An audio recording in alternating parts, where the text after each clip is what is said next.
தமிழ்நாடு அப்படின்னு நான் சொல்லியிருந்தேன். அது ஏன் அப்படி சொன்னேன் அப்படின்னா, தமிழ்நாட்டு மக்களுடைய ஒரே பிரதிநிதியா, உண்மையான ஒரு பிரதிநிதியா நாம மட்டும்தான் இருக்கிறோம் அப்படின்றதுக்காக தான் அப்படி நான் சொன்னேன். அப்புறம் அந்த தேர்தல் பற்றியும் நான் சொல்லியிருந்தேன். தமிழ்நாடு வர்சஸ் ஸ்டாலின் சார், அதாவது விஜய் வர்சஸ் ஸ்டாலின் சார், அதையும் நான் சொல்லியிருந்தேன். அப்புறம் இன்னொரு கேள்வியும் கேட்டிருந்தேன். இது தமிழ்நாடு சட்டசபைக்கான ஒரு தேர்தல். இதை ஏன் தமிழ்நாட்டுக்கும் டெல்லிக்குமான ஒரு எலெக்ஷன் சொல்றீங்க அப்படின்னு நான் கேட்டிருந்தேன். உடனே விஜய் பாஜகவுக்காக பேசுறாரு அப்படின்லாம் திருச்சி பேச ஆரம்பிச்சிட்டாங்க. அப்புறம் ரெகுலராக ஒன்று பண்ணுவாங்கல்ல, நம்மளுடைய சிறுபான்மை சகோதரர்களை பயமுறுத்தி பயமுறுத்தி ஒரு ஒரு ஏமாத்து வேலை ஒன்று செய்வாங்கல்ல, அது இனிமே அவங்களால தொடர்ந்து செய்ய முடியாதுன்னு அவங்களுக்கு தெரிஞ்சு போச்சு. அதனால தான் நான் என்ன பேசினாலும் அதை திருச்சி பேசுறது, அந்த தில்லு முள்ளு வேலைகள்லாம் அவங்க செய்ய ஆரம்பிச்சிட்டாங்க. சென்னையில் டெல்லி டெல்லின்னு கூவுறதும், அடிக்கிற கொள்ளைக்கு ரைடு வந்துட்டா டெல்லிக்கு வெள்ளை கொடை பிடிக்கிறதும்,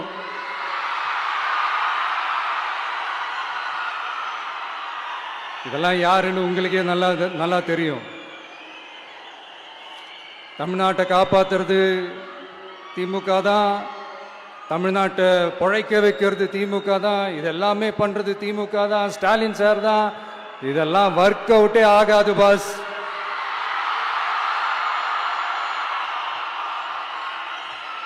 சின்ன பசங்களாம் சொல்ல ஆரம்பிச்சிட்டாங்க, ஓம் சக்தி பராசக்தி, திமுக ஒரு தீய சக்தி.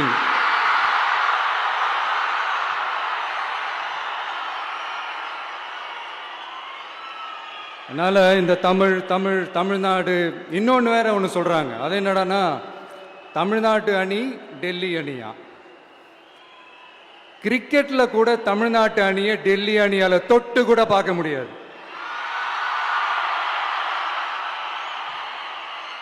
அப்படி இருக்கும்போது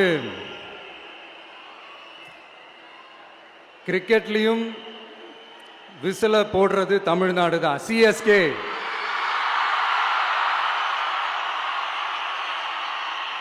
வரப்போற எலெக்ஷன்லயும் விசில போட போறது நம்ம டிவிக்கே தான்.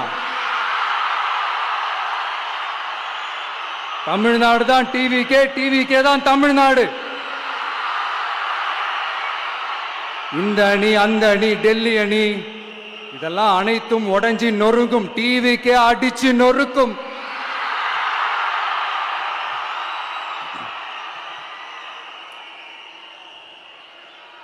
எனக்கும் என்னுடைய மக்களுக்கும் நடுவுல வேற யாராலையும் உள்ள நுழையவே முடியாது. இது ஒரு அம்மா பையன் உறவு, அப்பா புள்ள உறவு, அண்ணன் தங்கச்சி உறவு, அண்ணன் தம்பி உறவு, அக்கா தம்பி உறவு. இது சும்மா ஒரு எலெக்ஷனுக்கு வந்த உறவு அப்படின்னு நினைச்சிடாதீங்க. இது இயற்கையாகவே அமைஞ்ச உறவு. இது எவ்வளவு டீப்பான உறவுன்றது நான் உணர்ந்திருக்கிறேன். அதே மாதிரி நம்ம தமிழ்நாடு மக்களும் இதை உணர்ந்து இருக்கிறாங்க. இன்னும் சிம்பிளா சொல்லணும்னா, மற்றவங்களுக்கு வேணா இது எலெக்ஷன், ஆனா எனக்கும் என்ன நேசிக்கிற மக்களுக்கும் இட் இஸ் an emotion.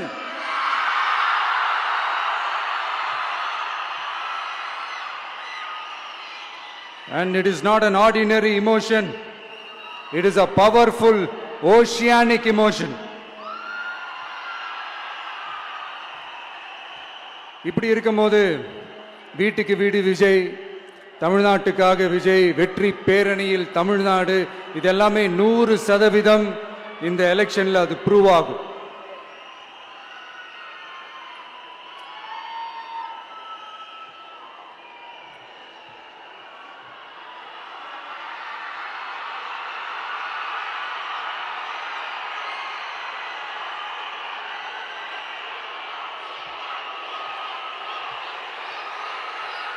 நீங்க எல்லாரும் எனக்கு இன்னொரு உறுதிமொழியை ஒன்று கொடுக்கணும்.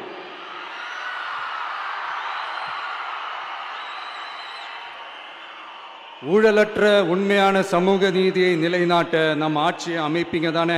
உங்களை தான் கேட்கிறேன், நம்ம ஆட்சியை அமைப்பீங்க தானே? இந்த விஜய்க்கு ஒரு வாய்ப்பு கொடுப்பீங்க தானே? உண்மையிலே கொடுப்பீங்க தானே? இந்த விஜய நம்புறீங்க தானே? ஒவ்வொரு வீட்லயும் விசில் சத்தம் கேட்கும் தானே? அந்த விசில் சத்தம் ஒவ்வொரு பூத்திலையும் புயலா ஒலிக்கும் தானே? Thank you thank you thank you.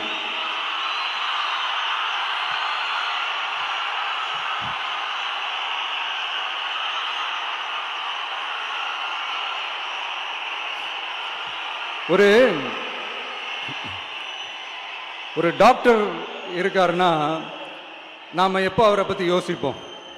இப்போ நமக்கு ஏதாவது உடம்பு சரியில்லை அப்படின்னா அவரை யோசிப்போம், அவர் ஞாபகம் வரும்.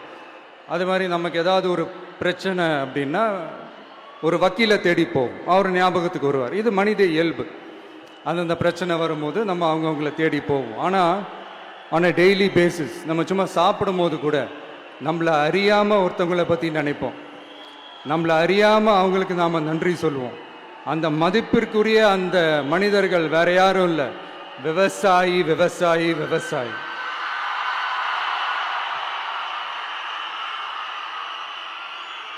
அவங்க பார்க்கறதுக்கு வேணா சாதாரணமா இருப்பாங்க, ஆனா அவங்க சாதாரணமான மனிதர்கள்லாம் கிடையாது. இந்த உலகத்தையும் மனிதர்களையும் படைச்சது கடவுள்னு சொல்லுவாங்க, ஆனா அந்த கடவுளுக்கே படையல் போடுற உயர்ந்த மனிதர்கள் தான் நம்ம விவசாயிகள். இந்த பூமியில உயிர் இருக்குது, இந்த பூமியில பூ பூக்கும், காய் காய்க்கும், பூத்து குலுங்கும்னு இந்த பூமியை அழகா காட்டி இந்த பூமியை சாமி ஆக்கிறதுல இயற்கையோட சேர்ந்து நம்ம விவசாயிகளுக்கும் ஒரு முக்கிய பங்கு ஒன்று இருக்கு. அதனால நான் ஏதோ ஓவரா ஏதோ சொல்றேன்னு நினைக்காதீங்க. எனக்கு இந்த அடுத்த ஜென்மம் மறுபிறவியை பற்றியெல்லாம் எனக்கு தெரியாது. அது உண்மை அப்படின்னா அடுத்த ஜென்மத்தில் நான் ஒரு விவசாயி குடும்பத்தில் பிறக்கணும்னு ஆசைப்படுறேன்.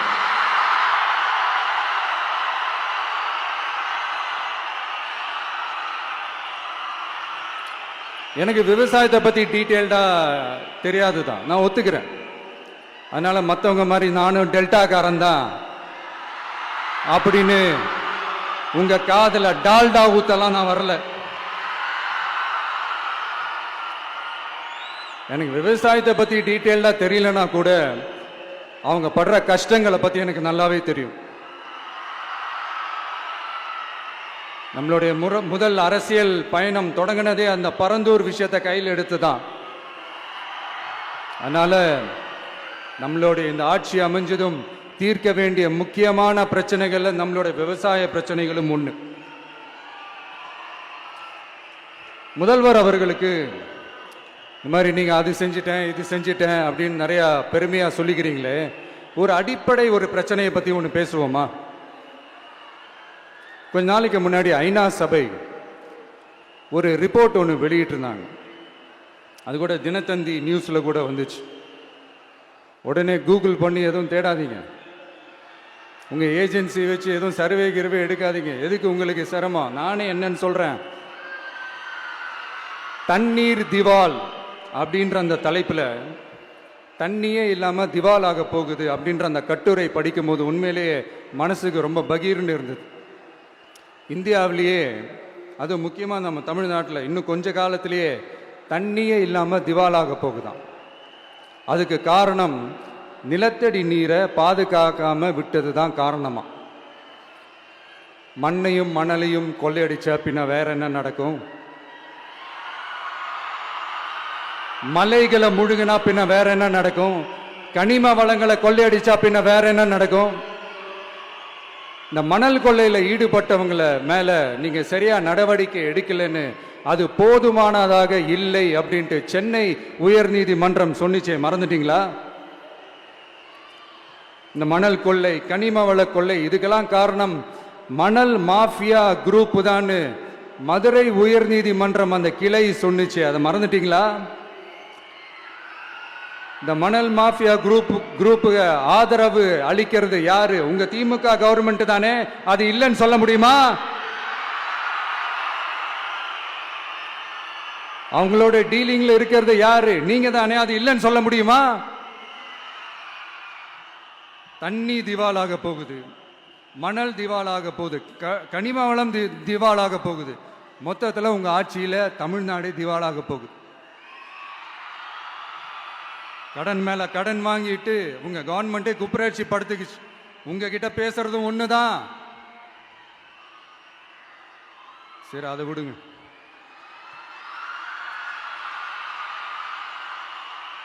நம்ம விவசாயிகள் கஷ்டப்பட்டு விளைய வச்ச அந்த நெல்லெல்லாம் மழையில் நனைஞ்சி வீணா போச்சே.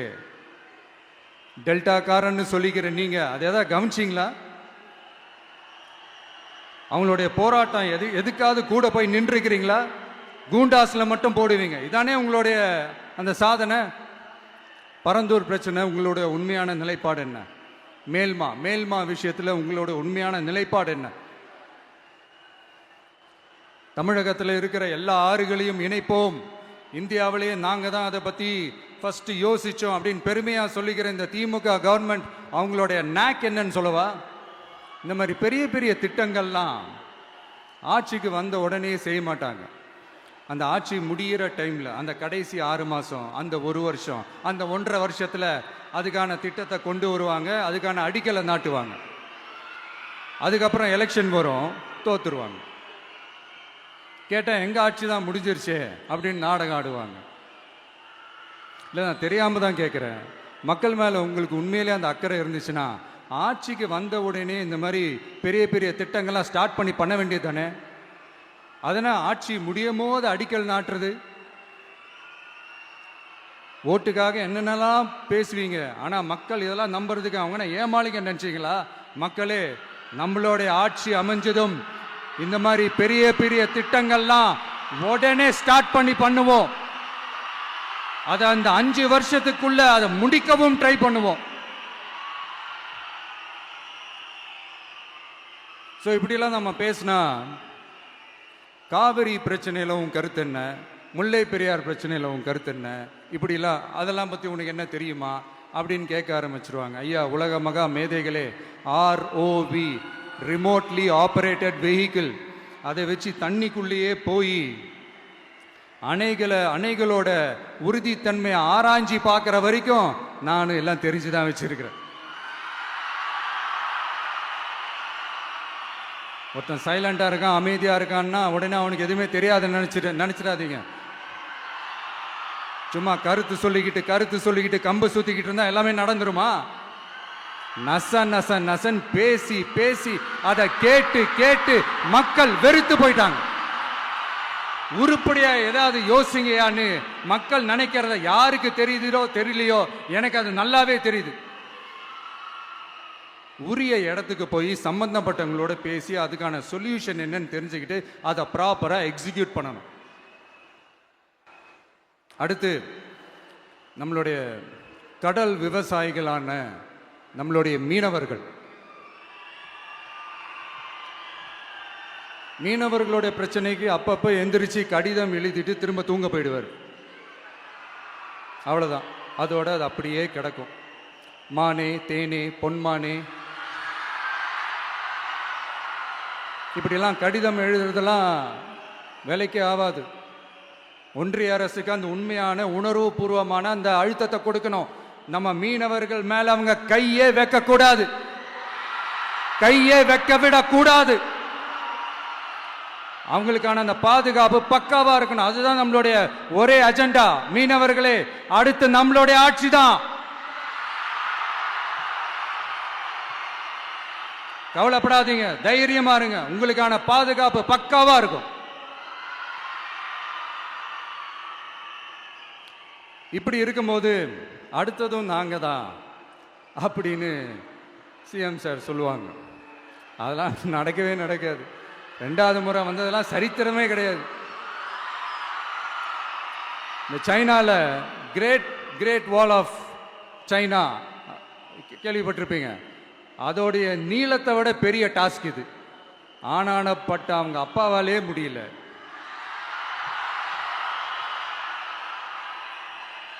நான் முன்னாடியே சொன்ன மாதிரி உரிய இடத்துக்கு போய் சம்மந்தப்பட்டவங்களோட பேசி அதுக்கான சொல்யூஷன் என்னன்னு தெரிஞ்சுக்கிட்டா அதை எக்ஸிக்யூட் பண்ணுறது தான் ஒரு தெளிவான அரசியல். சும்மா ஆறுதல் சொல்கிறதெல்லாம் தெளிவான அரசியல்லாம் கிடையாது. அதெல்லாம் ஒரு ஹம்பக் அரசியல். அரசியலுக்கு வந்துட்டா கலெக்ஷன் பார்க்கலாம் அப்படின்றதெல்லாம் அரசியல் கிடையாது. உண்மையிலே மக்களுக்கான அந்த உழைப்பு இருக்கணும். அதனால தான் நாம் அரசியலுக்கு வந்திருக்கிறோம். இது எதிரிங்களுக்கு நல்லாவே தெரியும். அதனால தான் நம்மளை சுற்றி அத்தனை சதிகள். அதில் முக்கியமான சதி என்ன தெரியுமா? ஏய் இதை பாரு, ஒன்று நீ இல்லைனா நான் இல்லைனா நீ இல்லைனா நான். நமக்குள்ள வேற எவனும் நடுவில் வந்துடக்கூடாது. நாம 2 பேரால மட்டும்தான் மக்களை ஈஸியா ஏமாத்த முடியும். இந்த விஜய் வந்ததுனால நமக்கு பொழப்பே போச்சு. மக்கள் வேற அவனை தான் நம்புறாங்க. நாம வெளியே அடிச்சுக்கிற மாதிரி அடிச்சுக்கிட்டாலும் உள்ள நம்மளுடைய டீலிங் பக்காவா இருக்கணும். மக்களோட ஃபீலிங்ஸை பத்திலாம் நமக்கு கவலை இல்லை. நமக்கு டீலிங் தான் முக்கியம். மாத்தி மாத்தி ஆட்சிக்கு வந்துடலாம்னு நினைச்சோம். ஆனா அது நடக்காது போல் இருக்கு. அதனால நீ என்ன பண்ற?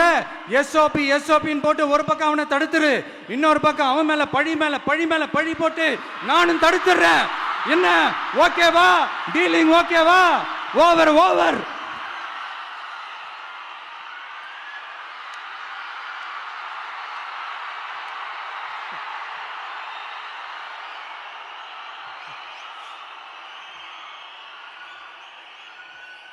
இல்லைங்க, உண்மையிலேயே சிரிக்கிறதா என்ன பண்றதுன்னு எனக்கு தெரியல. உண்மையிலே இப்படிதான் இருக்கு அவங்க டீலிங்லாம்.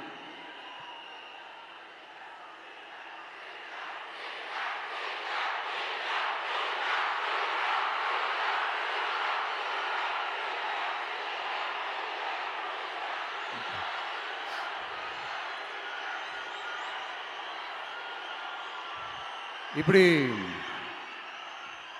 பழி மேல பழி போட்டு கரூர்ல ஆரம்பிச்சு நம்ம ஜனநாயகன் படம் ரிலீஸ் வரைக்கும். ஆனா அந்த ரிலீஸ் பிரச்சனையில நிறைய பேர் குரல் கொடுத்தாங்க. முக்கியமா நம்மளுடைய முதல்வர் அவர்கள் கூட பூசி மொழிகி பட்டும் படாம குரல் கொடுத்தாங்க. But what ever it is, குரல் கொடுத்த அவங்களுக்கும் மற்றவங்க எல்லாருக்கும் இந்த நேரத்தில் என்னுடைய நன்றியை தெரிவிச்சுக்கிறேன். இப்படி நம்ம வெளிப்படையாக பேசுறதுனால சிஎம் சாரோட மனநிலை இப்போ எப்படி இருக்கும் தெரியுமா? ஏற்கனவே கட்சிக்காரங்க தொல்லை தாங்க முடியல, தூங்க விட மாட்டேறாங்க. இந்த விஜயம் வந்து தூங்க விட மாட்டான். நம்ம பாட்டுக்கு ஹைவேல சைக்கிள்ல சோலாவா போலான்னு நினைச்சோம். இவன் நாடானா மக்கள் சக்தியோட வந்துட்டு இருக்கான். இவன் தான் கேள்வி கேட்கறான்னு பார்த்தா மக்களையும் கேள்வி கேட்க வைக்கிறான். 1000 ரூபாய் கொடுத்துட்டு இருந்தோம், 5000 ரூபாய் கொடுத்து ஏமாத்தலான்னு பார்த்தா அதையும் கேள்வி கேட்க வைக்கிறான். விசில் சத்தம் வேற விண்ண முட்டுது. கூட்டணி கட்சிகள் தொல்லை வேற தாங்க முடியல.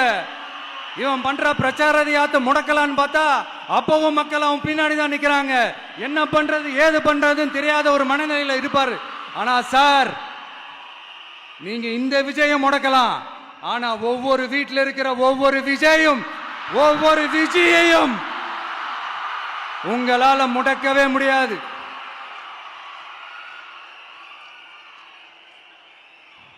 அவங்களாம் ஆல்ரெடி பிரச்சாரத்தை ஸ்டார்ட் பண்ணிட்டாங்க சார். வீட்லயே குடும்பமா இறங்குவாங்க பாருங்க பிரச்சாரத்துக்கு. அப்ப உங்களால மட்டும் இல்ல, எந்த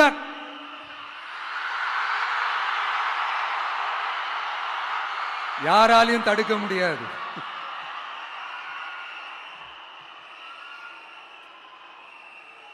நம்ம டவுன் சவுத்துல ஒரு ஊர்ல உங்க அப்பாவுக்கு வெங்கல சிலை வைக்கணும்னு ட்ரை பண்ணீங்கல்ல, அதுக்கு சுப்ரீம் கோர்ட் என்ன சொன்னாங்க?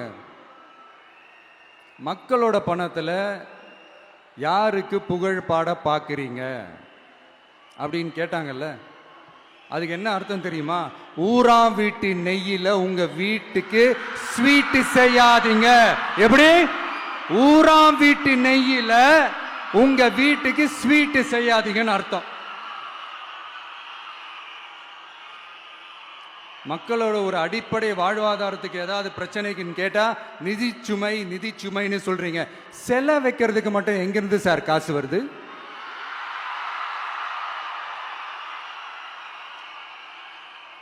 முதல்ல மக்களுக்கு அந்த சோறுக்கு வழி பாருங்க சார். செலவு வைக்கிறத பத்திலாம் அப்புறமா யோசிக்கலாம். கேஸ் சிலிண்டருக்கு மானியமா 100 ரூபாய் தரேன்னு சொன்னீங்களே, என்னாச்சு? கரும்புக்கு ஆதார விலையா 4000 ரூபாய் தரேன்னு சொன்னீங்களே, என்னாச்சு? ரொம்ப நாள் கல்யாணமே ஆகாம இருக்கிற பெண்களுக்கு அவங்களுடைய கல்வி தகுதிக்கு ஏற்ப அரசு வேலை கொடுப்போம்னு சொன்னீங்களே, என்னாச்சு? இதெல்லாம் வெறும் சாம்பிள் தான். இதோட ஹைலைட் ஒன்று இருக்கு. மாநில அரசால முடியவே முடியாதுன்னு தெரிஞ்சுக்கிட்டோம், நாங்க வந்தா நீட்டை ஒழிப்போம்.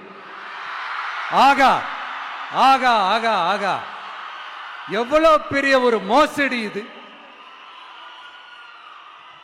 கேட்டா நாங்க தான் முன்மாதிரி ஆட்சின்னு சொல்லுவாங்க. மோசடி ஆட்சி. மோசமானவங்களே முக்கியமானவங்க கேள்விப்பட்டிருக்கிறீங்களா? அந்த மாதிரி மோசடி ஆட்சியிலே முக்கியமான ஆட்சி இந்த திமுக ஆட்சி. மக்களே, மக்களை நேசிக்கிற விஜய் வேணுமா?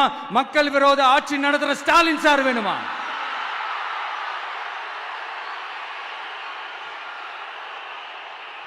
இந்த விஜய் நம்புறீங்களா, ஸ்டாலின் சார் நம்புறீங்களா?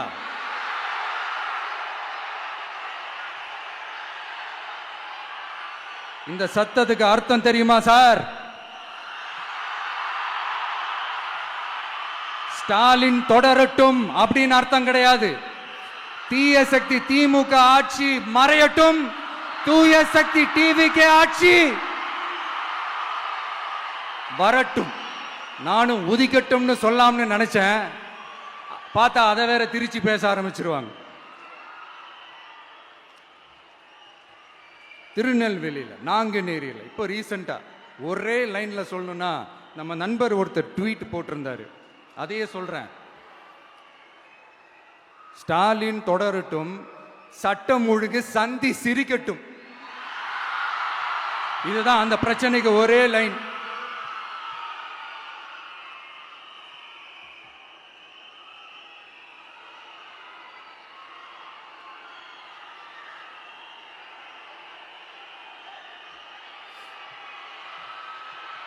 மக்களே, காஞ்சிபுரத்தில், வேலூர்ல எல்லாம் நம்மளோட விஷனை பத்தி சொன்னோம் இல்லையா? அதே மாதிரி இங்கேயும் சில விஷன்ஸை சொல்லணும். இது மற்றவங்க மாதிரி தேர்தல் வாக்குறுதின்னு சொல்லி ஏமாத்துறது கிடையாது. நம்மளை நம்புற மக்களுக்கு நம்பிக்கை தர்றது. நம்ம ஆட்சிக்கு வந்ததும் இதெல்லாம் செய்ய நடவடிக்கை எடுப்போம்னு சொல்றது. டெல்டா விவசாயிகள் சமீபத்தில் கூட உரத்தட்டுப்பாட்டை சந்திச்சிங்கல்ல. சில பேர் உரத்தை பதுக்கி வச்சு அதிக விலைக்கு விற்றதா நியூஸ்லாம் கூட வந்துச்சு. நம்ம டிவிக்கு ஆட்சி வந்ததும் உரத்தட்டுப்பாடு இல்லாம பார்த்துக்குவோம். 5 ஏக்கர் வரை நிலமுள்ள விவசாயிகள் வேளாண் கூட்டுறவு வங்கிகளில் வாங்கிய பயிர் கடன் முழுமையாக ரத்து செய்வதற்கும், 5 ஏக்கருக்கு மேல் உள்ள விவசாயிகள் வேளாண் கூட்டுறவு வங்கிகளில் வாங்கிய பயிர்க்கடன் 50% வரை ரத்து செய்வதற்கான சாத்திய கூறுகளை ஆராய்ந்து உறுதியாக நடவடிக்கை எடுப்போம். திமுக மாதிரி எல்லாருக்கும்னு சொல்லிட்டு அதுல தகுதி பிக்ஸ் பண்ணி பாகுபாடு காட்டி ஏமாற்ற மாட்டோம். எல்லாத்தையும் வெளிப்படையாக சொல்லுவோம். 2 ஏக்கர் வரை நிலமுள்ள விவசாயிகள் மற்றும் நிலமற்றவர்கள் குடும்பத்தில் யாரும் மாநில மற்றும் ஒன்றிய அரசு ஊழியராக இல்லாமல் இருக்கும் பட்சத்தில் அவர்களின் குழந்தைகளின் பொறியியல் மற்றும் மருத்துவம் உள்ளிட்ட தொழிற்கல்வி முதல் அனைத்து வகை படிப்புகளுக்குமான முழு செலவையும் அரசே ஏற்கும்.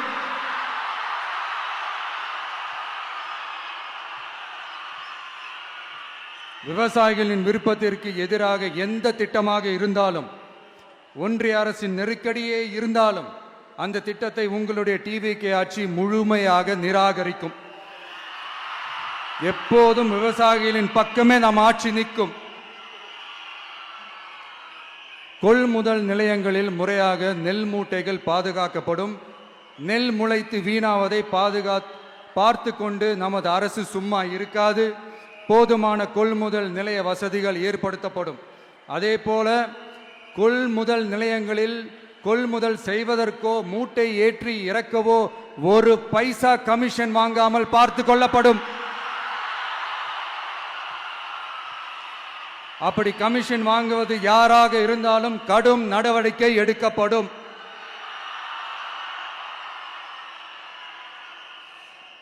ஐநூறு ரேஷன் கார்டுகளுக்கு ஒரு ரேஷன் கடை என்ற வரையறை நிர்ணயிக்கப்படும்.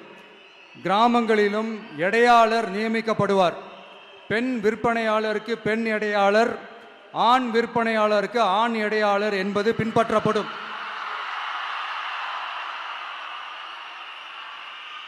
ரேஷன் கடைகளில் அரிசி தவிர அனைத்து பொருள்களும் பாக்கெட் செய்து விநியோகிக்கப்படும். மீனவர்களுக்கு ஒன்றிய அரசு சட்டப்படியான பாதுகாப்பை உறுதி செய்ய வேண்டும். அதற்கான உண்மையான உணர்வுபூர்வமான அழுத்தத்தை ஒன்றிய அரசுக்கு நமது டிவிக்கு அரசு கொடுக்கும். நான் மீண்டும் சொல்றேன். கல்வி, மருத்துவம், ரேஷன், குடிநீர், சாலை வசதி, பஸ் வசதி, இது மாதிரி அடிப்படை விஷயங்களுக்காகத்தான் நம் அரசு முதல்ல முக்கியத்துவம் கொடுக்கும். எனக்கு நம்மளோட குழந்தைகள், நம்ம பெண்கள், நம்ம இளைஞர்கள் லைஃபுக்கு முன்னுரிமை கொடுக்கணும். அரசு வேலை வாய்ப்புகள் மட்டும் இல்லாம தனியார் வேலை வாய்ப்புகளுக்கான வழியையும் உத்தரவாதத்தையும் உருவாக்கணும். அப்படி நாம் உருவாக்கிட்டாலே அவங்களுக்கான ரூட்டை நம்ம இளைஞர்கள் அவங்களே தேர்ந்தெடுத்துப்பாங்க. இத்தனை கோடி அத்தனை கோடி ஒப்பந்தம்னு சொல்லி விளம்பரம் மட்டும் செய்யாம உண்மையான ஒப்பந்தம் போட்டு வெள்ளை அறிக்கை வெளியிட்டு அதை செயல்படுத்தினாலே போதும், எல்லாம் தன்னாலே நடக்கும். இங்க என்னனையும் சொல்ல நினைக்கிறேன். இங்க அடுத்து நாங்க தான் நெஞ்ச நிமித்திரி கூவுற யாராச்சும் நாங்க ஊழலே செய்யாதவங்கன்னோ ஊழல் செய்யவே மாட்டோம்னோ நெஞ்ச தொட்டு மனசாட்சியோட சொல்ல முடியுமா? ஆனா நாம இன்னைக்கு இல்ல, ஆட்சிக்கு வந்ததுக்கு அப்புறமும் ஓப்பனா தில்லா கட்ஸா சொல்லுவோம். ஊழல் லஞ்சம் இல்லாத ஒரு ஆட்சியை கொடுக்க உண்மையா ட்ரை பண்ணாலே போதும், எல்லாம் தன்னாலே நல்லா நடக்கும். எல்லாரும் கொஞ்சம் கை இப்படி வைங்களேன். எங்க ஓட்டு எங்க உரிமை. எங்களை யாரும் விலைக்கு வாங்க முடியாது. எங்க ஓட்டு விசில் சின்னத்துக்கு தான். யாரையும் நம்பி ஏமாற மாட்டோம். எங்க வார்த்தையிலிருந்து மாற மாட்டோம். இது நிஜம். தேங்க்யூ.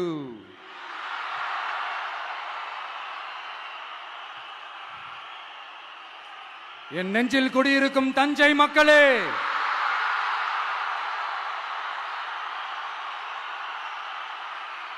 என் நெஞ்சில் குடியிருக்கும் வேலூர் மக்களே, வேலூர்ல இதை நான் சொல்ல மறந்துட்டேன். சாரி, உங்களுக்காக இங்க நான் சொல்றேன். உங்களோட நான் இருக்கேன், நம்மளோட நம்ம மக்கள் இருக்கிறாங்க. இதுக்கு மேல என்ன வேணும்? கான்பிடென்டா இருங்க. நல்லதே நடக்கும். வெற்றி நிச்சயம். மீண்டும் சந்திக்கும் வரை நன்றி, வணக்கம்.